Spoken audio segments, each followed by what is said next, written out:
पैसा और परिवार। एक समय की बात है, एक छोटे से कस्बे में रमन नाम का आदमी रहता था। रमन अपने घर में बेटे और पत्नी के साथ रहता था। रमन गरीब था, इसलिए वह दिन रात अपने परिवार की ज़रूरतें पूरी करने में लगा रहता था। वह हर हाल में बेटे और पत्नी की खुशी चाहता था। रमन एक छोटी सी कंपनी में काम करता था, जहां उसकी आमदनी घर खर्चे जितनी हो जाती थी।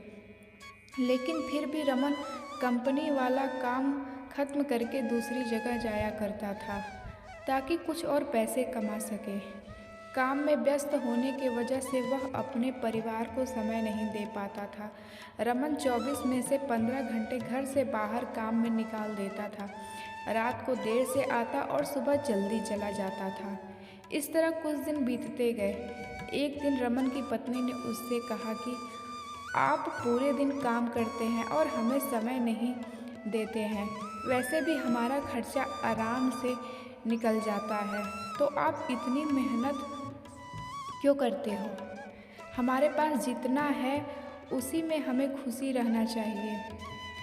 चलिए आज हम तीनों कहीं घूमने चलते हैं। तब रमन कहता है कि बस कुछ समय मुझे और मेहनत करने दो, फिर आराम ही आराम है। इस तरह रमन मेहनत करने में लगा रहता है।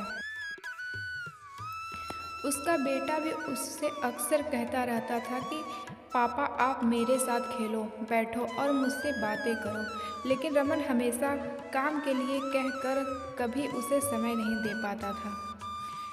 कुछ समय और बीता और रमन की किस्मत चमकी।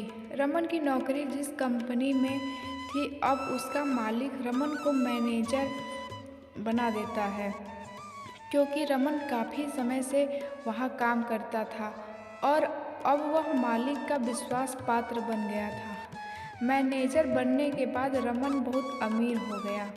उसकी आमदनी अच्छी खासी थी। अब वह कुछ भी खरीद सकता था। उसकी गिनती धनी लोगों में होने लगी। पत्नी और बेटा बस एक बार कोई चीज़ मांग लेते तो वह तुरंत हाजिर कर देता था। एक दिन बेटा और पत्नी दोनों रमन से बहुत ज़्यादा जिद करते हैं कि वे तीनों समुद्र के किनारे घूमने चलें। रमन कहता है ठीक है, आज चलेंगे, लेकिन मुझे कंपनी में थोड़ा काम है, इसलिए तुम दोनों समुद्र के किनारे पहुँचो। मैं सीधा कंपनी से काम खत्म करके पहुँचता हूँ। पत्नी और बेटा दोनों वहाँ चले जाते हैं। तभी समुद्र में बहुत बड़ी सुनामी आ जाती है और आसपास के लोगों को भी बहा ले जाती है। पत्नी और बेटा दोनों पानी में बह गए हैं। जब रमन वहाँ पहुँचता है तो ऐसी हालत देखकर घबरा जाता है।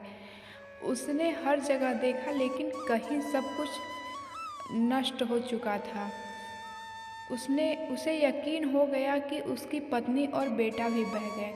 वो जोर जोर से रोने लगा और अपनी पत्नी की बात को याद करने लगा कि हमारे पास जितना है उसी में खुश रहना चाहिए और परिवार के साथ खुशी के नए पल बनाने चाहिए, ताकि हम उसे हमेशा अपने दिल में संभाल कर रख सकें।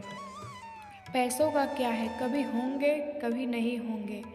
इस कहानी से हमें सीख मिलती है, हमेशा अपने परिवार के साथ समय निकाल कर बैठना चाहिए।